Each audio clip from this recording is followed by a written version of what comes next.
कर्मों का हिसाब। अस्पताल में एक एक्सीडेंट का केस आया। अस्पताल के मालिक डॉक्टर ने तत्काल खुद जाकर आईसीयू में केस की जांच की। 2-3 घंटे के ऑपरेशन के बाद डॉक्टर बाहर आया और अपने स्टाफ को कहा कि इस व्यक्ति को किसी प्रकार की कमी या तकलीफ ना हो और उससे इलाज व दवा के पैसे ना लेने के लिए भी कहा। तकरीबन 15 दिन तक मरीज अस्पताल में रहा। जब बिल्कुल ठीक हो गया और उसको डिस्चार्ज करने का दिन आया तो उस मरीज का तकरीबन 2.5 लाख रुपए का बिल अस्पताल के मालिक और डॉक्टर की टेबल पर आया। डॉक्टर ने अपने अकाउंट मैनेजर को बुला करके कहा, इस व्यक्ति से एक पैसा भी नहीं लेना है। ऐसा करो, तुम उस मरीज को लेकर मेरे चैम्बर में आओ। मरीज व्हील चेयर पर चैम्बर में लाया गया। डॉक्टर ने मरीज से पूछा, प्रवीण भाई, मुझे पहचानते हो? मरीज ने कहा, लगता तो है कि मैंने आपको कहीं देखा है।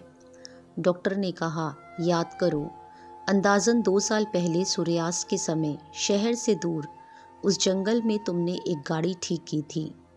उस रोज़ मैं परिवार सहित पिकनिक मनाकर लौट रहा था कि अचानक कार में से धुआं निकलने लगा और गाड़ी बंद हो गई। कार एक तरफ खड़ी कर हम लोगों ने चालू करने की कोशिश की, परंतु कार चालू नहीं हुई। अंधेरा थोड़ा थोड़ा घिरने लगा था। चारों ओर जंगल और सुनसान था। परिवार के हर सदस्य के चेहरे पर चिंता और भय की लकीरें दिखने लगी थीं और सब भगवान से प्रार्थना कर रहे थे कि कोई मदद मिल जाए। थोड़ी ही देर में चमत्कार हुआ। बाइक के ऊपर तुम आते दिखाई पड़े। हम सब ने दया की नज़र से हाथ ऊंचा करके तुमको रोकने का इशारा किया। तुमने बाइक खड़ी करके हमारी परेशानी का कारण पूछा। तुमने कार का बोनट खोलकर चेक किया और कुछ ही क्षणों में कार चालू कर दी। हम सब के चेहरे पर खुशी की लहर दौड़ गई। हमको ऐसा लगा कि जैसे भगवान ने आपको हमारे पास भेजा है, क्योंकि उस सुनसान जंगल में रात गुजारने के ख्याल मात्र से ही हमारे रोंगटे खड़े हो रहे थे। तुमने मुझे बताया था कि तुम एक गैराज चलाते हो। मैंने तुम्हारा आभार जताते हुए कहा था कि रुपए पास होते हुए भी ऐसे मुश्किल समय में मदद नहीं मिलती। तुमने ऐसे कठिन समय में हमारी मदद की। इस मदद की कोई कीमत नहीं है, यह अमूल्य है, परंतु फिर भी मैं पूछना चाहता हूँ कि आपको कितने पैसे दूँ। उस समय तुमने मेरे आगे हाथ जोड़कर जो शब्द कहे थे, वह शब्द मेरे जीवन की प्रेरणा बन गए हैं। तुमने कहा था कि मेरा नियम और सिद्धांत है कि मैं मुश्किल में पड़े व्यक्ति की मदद के बदले कभी कुछ नहीं लेता।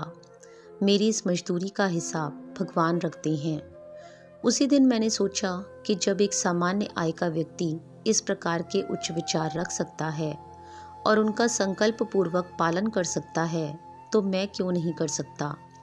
और मैंने भी अपने जीवन में यही संकल्प लिया है। 2 साल हो गए हैं, मुझे कभी कोई कमी नहीं पड़ी। अपेक्षा पहले से भी अधिक मिल रहा है। यह अस्पताल मेरा है। तुम यहाँ मेरे मेहमान हो और तुम्हारे ही बताए हुए नियम के अनुसार मैं तुमसे कुछ भी नहीं ले सकता। ये तो भगवान की कृपा है कि उसने मुझे ऐसी प्रेरणा देने वाले व्यक्ति की सेवा करने का मौका मुझे दिया। ऊपर वाले ने तुम्हारी मजदूरी का हिसाब रखा और वो हिसाब आज उसने चुका दिया। मेरी मजदूरी का हिसाब भी ऊपर वाला रखेगा और कभी जब मुझे ज़रूरत होगी वो ज़रूर चुका देगा। डॉक्टर ने प्रवीण से कहा, तुम आराम से घर जाओ और कभी भी कोई तकलीफ़ हो तो बिना संकोच के मेरे पास आ सकते हो।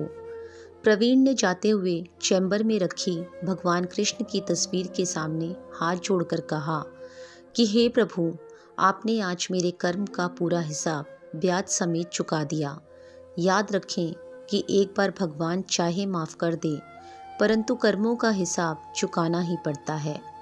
कहानी के बारे में आपकी क्या राय है, कमेंट करके ज़रूर बताएं।